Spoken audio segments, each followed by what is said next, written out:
With last week's election, we have Donald Trump lined up to be the next president of the United States.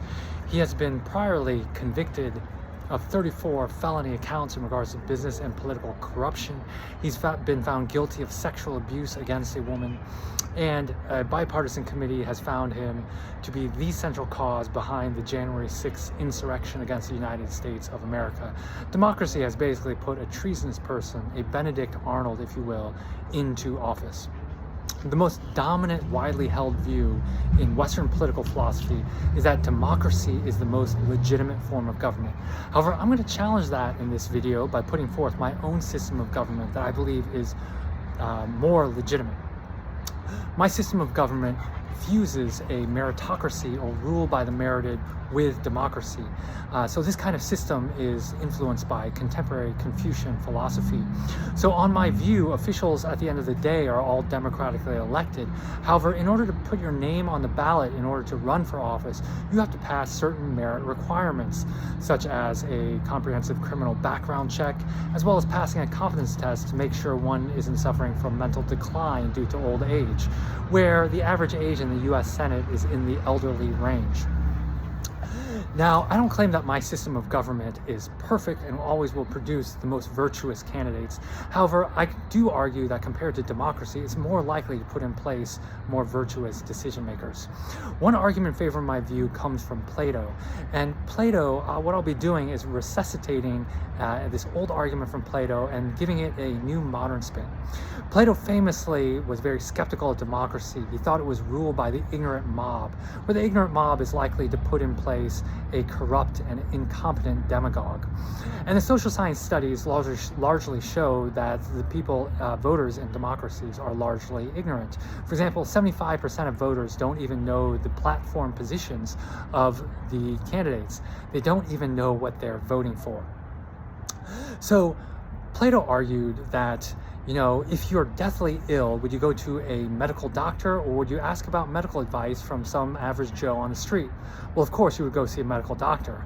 Well, by analogy, if you're looking to enhance the political health of the state, should you go to a political expert, or should you go to some average Joe on the street, such as with democracy?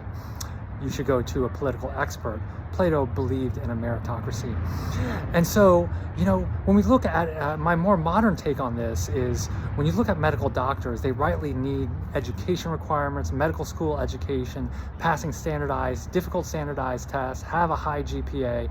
They need prior experience in medicine through residency. Well, all the more then do we need such requirements for national leaders, such as those in Congress or the President of the United States, who have many more lives on their hands. Their job is even more complex and even more important than that of a medical doctor.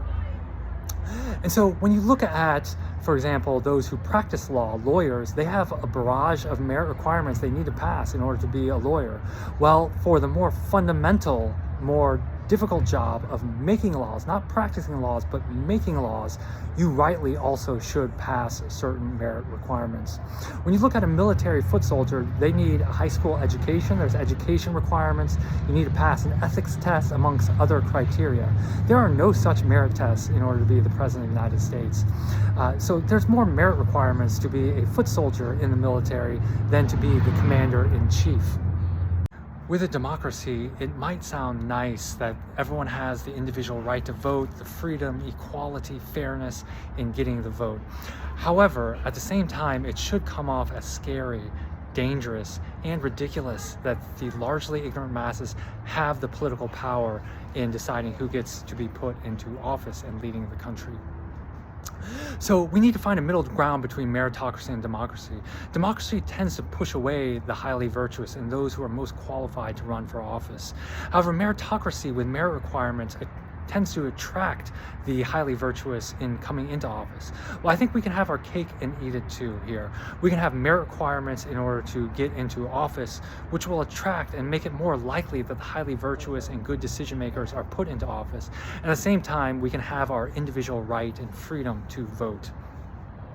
And so given that my system of government is more likely to put in the highly virtuous who will make better decisions for our country, I claim for this reason, amongst others, that my system of government is more legitimate than democracy.